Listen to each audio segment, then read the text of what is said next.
Imagine this. You're explaining the parts of the cell and you're really getting into it, but your kid is bouncing their leg so hard the table shakes. Can you stop? Their leg stops. 30 seconds later, pencil tapping on the table. Stop. The pencil goes down. Now they're fidgeting with their eraser. And you're thinking, oh my goodness, are you even listening? Yes, they say. They're annoyed. But you can tell they're not. They're caught between and you're caught between thinking, like, are they just being defiant? Like, what is even happening? Or do they have ADHD? Like, there's a lot of stuff out there about ADHD. Does your kid have it? Maybe they do, maybe they don't. But you're wondering, like, why can't they sit still? You've tried everything. You're reminding them. You're asking them to try harder. Nothing works. So let me show you what's really happening.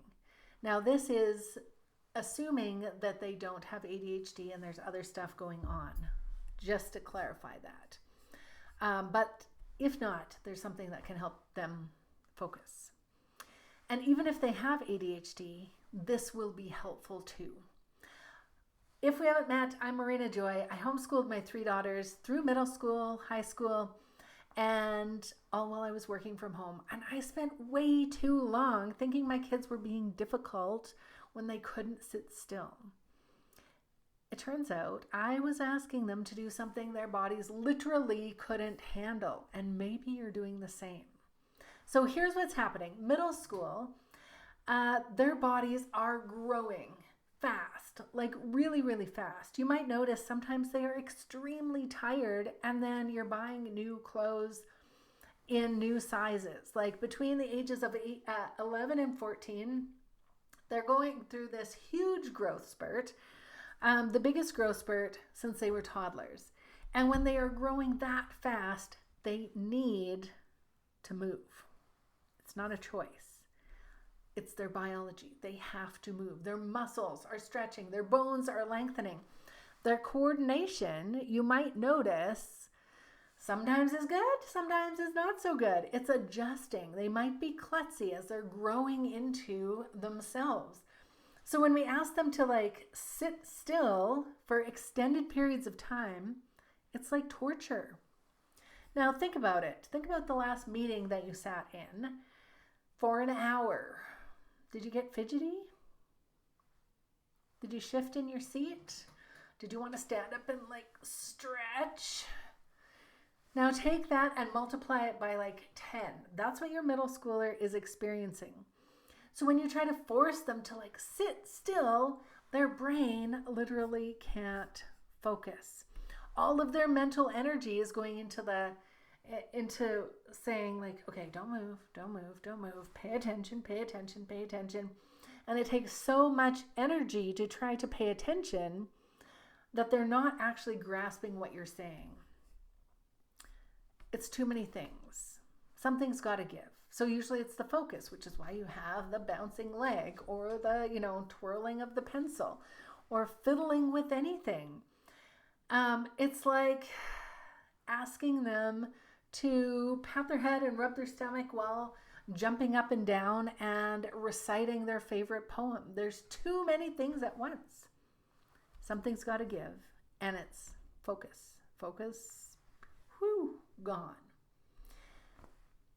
Middle schoolers are also dealing with emotions they don't know how to process. They don't even know how to name some of them yet, which is a conversation for another day about naming emotions. So they've got all these big feelings. They may or may not know how to name them. They're not quite sure what to do with them, how to process them. So maybe there's like anger and frustration and boredom and anxiety and happiness and they're excited about something and they're nervous and they're scared, and all of that gets stuck in their body. And movement helps release that. And if they don't move, that energy has nowhere to go. And so they fidget, bouncing up and down. Or they've got this big attitude issue. Or they have a complete meltdown. So you need to build in movement. It's not a reward. It's not like, okay, sit here for an hour and then you get to, as a big reward. It's not a break from learning. It's part of the process. Now, movement helps a lot. Better focus, better mood, less fidgeting. But if you're already building in movement and they still won't engage with their work, it usually boils down to some issues with motivation. And that's what I cover in my free workshop. There's a link in the description below. But for today, let me show you what the research shows about what actually works when we're talking about your middle schooler and movement. First, let me show you why this isn't just about burning energy. All right, science shows that if you have, I guess about 20 minutes is kind of like this sweet spot of energetic movement.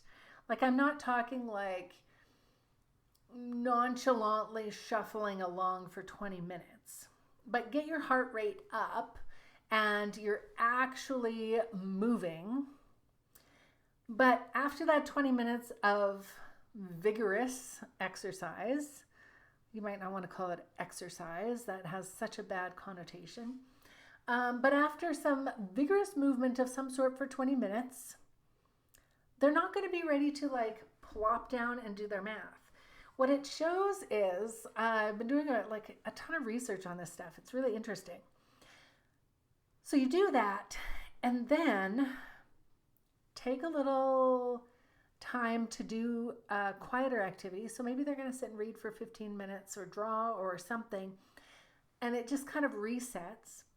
And then after that, it shows that they have some good focus time. Now, this is not rigid cut and dry, okay, do the 20 minutes, break for about 15, and then get started on math, and boom, magic, they're going to have everything. You're going to have to play with the numbers here for your kid, but the research shows that this is kind of the sequence, the energetic movement, a little bit of a reset, and then moving into the academics. That's how it works. So what can that look like? It could be that, okay, remember we have, if you've been following along in this series, we talked about getting rid of some of the sleep debt. So they're getting enough sleep, and then we're having some connection time in the morning, and we want to get started. So maybe they're doing like 20 minutes of some sort of energetic movement outside or inside. Right now, as I'm recording this, it's like minus 16 Celsius. So maybe they don't want to be outside. Maybe they want to do like a dance routine workout, put on some music and dance around for 20 minutes. Great. We had an exercise bike. I'm like, okay, go jump on the exercise bike. You can watch a show for 20 minutes, but you need to get your heart rate up. So whatever it is, they do it for 20 minutes, have a little 15-minute reset, and that time could be, then you go to the washroom, you get a drink, you find all your stuff, like sort of like regrouping, and then they're ready. Then they're primed for focus. But here's the other thing that the research was mentioning is that doing it once doesn't hold it for the whole day. It's not like a one and done. So you'll notice in the afternoon, ooh, now they're getting a little squirrely again and they can't focus. They need another reset here. So go for another 20 minutes of energetic movement. Have that reset time where they're, getting their drink, going to the washroom, gathering their books, and then get back to the academics, whatever they're doing. So even if you did it twice during the day, not only is it good for their physical health, it's also good for their mental health, and it's also good for their focus. Like, it is a triple win, and the day will go better. Now, what to expect? The first week you try this, you're going to get pushback, pretty much guaranteed, because you're asking them to do something that you haven't been doing, and it involves effort. And so you're going to have to also lead by example, and doing 20 minutes of exercise twice a day is going to benefit everybody. And so go ahead and put that in your school day, and you do it too. Lead by example. And then week 2, you're probably going to not be saying, pay attention, come on, focus. You're probably going to be saying that less. They can start to focus for longer stretches of time. Say hello to my cat. Hello, kitty. And this is just part of your rhythm. And if they resist, to say, this is not negotiable. We don't negotiate this. This has to happen. This is part of what we're doing. Movement gives energy. Try it. If you have multiple kids, get them all doing it at the same time, or they can do different activities. Maybe you say, okay, everybody outside for 20 minutes, including you. Go do stuff. And then come in, they can do a quiet thing for 15, and then they get started. And you just build day after day. If you miss a day, just start again the next day. It'll take some time to build this as something that you do regularly, and that's okay, but it is worth doing. Totally worth doing. Now next, you'll notice, okay, so fine, they're moving, they're less fidgety, but they still ask all day, what's next? What's next? What do we have to do next?